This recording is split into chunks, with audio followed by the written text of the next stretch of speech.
You ever have one of those brilliant ideas? You know, a dream of a totally different life, a new business, a new you, only to look up a few months later and realize, wow, nothing has changed? Yeah, you're definitely not alone. Today we're going to dig into the psychology of why we dream so big but end up doing so little. So, let me just ask you straight up. Have you got these huge, exciting goals, but when you look at the scoreboard, there's not much progress to show for it? If that feels familiar, if you've ever felt that kind of frustration, you're in the right place. We're about to unpack exactly why that happens. Okay, first up, let's talk about something I call the dreamer's paradox. We all know someone like this, right? They can paint this perfect, vivid picture of their amazing future, but their actual, day-to-day life, it's completely stuck in place. Now, it is so easy to just label this as laziness, to say, oh, they just don't want it enough. But what if it's not a character flaw at all? Psychology tells us it's something else entirely. It's actually a series of powerful hidden mental traps that are basically designed to keep us right where we are. So, this first trap, it is a sneaky one because it's our own mind playing tricks on us. It's what we call the illusion of progress. And here's the wild part. Just by thinking about success, just imagining crossing that finish line, our brain gives us a little hit of dopamine.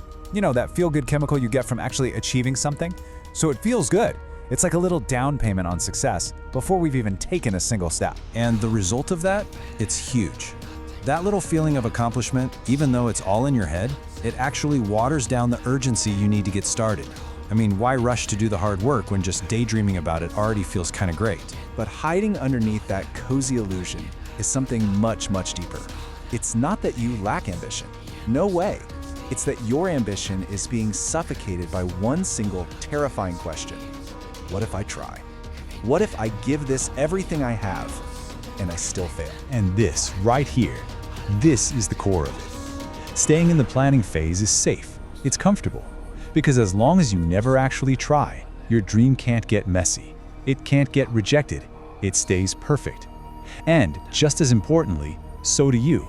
You get to be the person with all this amazing, untapped potential. This deep-seated fear of ruining that perfect dream, well, it leads us right into our next set of mental traps.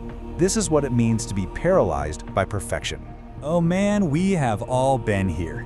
It's the right moment fallacy. That little voice in your head whispering, I'll start when I have more money, or I'll do it when I feel more confident, or when the universe gives me a sign. We're always waiting to feel 100% ready, a feeling that, let's be honest, almost never arrives. And here is the total mind flip. Psychology shows us pretty clearly that the feeling of being ready, that confidence you're looking for, it doesn't show up before you act, it's the result of acting. You literally build confidence and momentum by doing the thing, not by waiting to do it. This hunt for perfection also leads to the classic analysis paralysis. You know what I'm talking about. You overthink every single step, every possible outcome, every little thing that could go wrong. You research for weeks, you make spreadsheets, you map out this flawless, perfect plan. But what happens after all that mental heavy lifting? You're completely drained. You spent every ounce of your mental energy just thinking about doing the thing, so when it's finally time to actually do it, you've got nothing left in the tank. The starting line feels like the finish line. All right, now we're going to go to the deepest layer of what holds us back. This isn't about plans or timing. This is about our identity. This is the fear of who I am. This is such a fascinating idea. Our brains will literally fight us. They'll resist when we try to take actions that don't line up with who we secretly believe we are. It creates this constant internal tug-of-war. So think about it. If, deep down, you have this story you tell yourself, I'm not a disciplined person, or I'm the kind of person who never finishes things, your brain will actively sabotage any attempt to act in a disciplined way. It feels fake. It feels wrong. And that's why taking that first step can feel like you're lying to yourself. It literally requires you to act like someone you don't believe you are. And that internal conflict, man, it creates this powerful resistance that is so incredibly hard to push through. And let's just be real for a second. There's another piece to this puzzle. We absolutely love the idea of success. Talking about our big plans, it's thrilling, right? It gives us this rush, this feeling of infinite potential, of all the amazing things we could do, and it comes with zero risk. But the reality of making things happen, well, it's a grind. It's often slow. It's repetitive. Sometimes it's flat out boring and uncomfortable. It is so much easier to be in love with the exciting fantasy of who you could become than it is to do the messy, hard work of who you are right now. So, okay, we've laid out all these mental traps, all these reasons we get stuck. The big question is, how do we break free?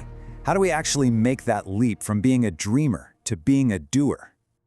This right here is the absolute key. The people who make things happen, they aren't always the most talented or the ones with the best ideas. The real difference, the game changer, is their ability to take action even when their own mind is screaming at them with fear, with doubt, with every excuse in the book. The fix, then, is a fundamental shift in how you think. First, you've got to name your traps. Be honest. What's holding you back?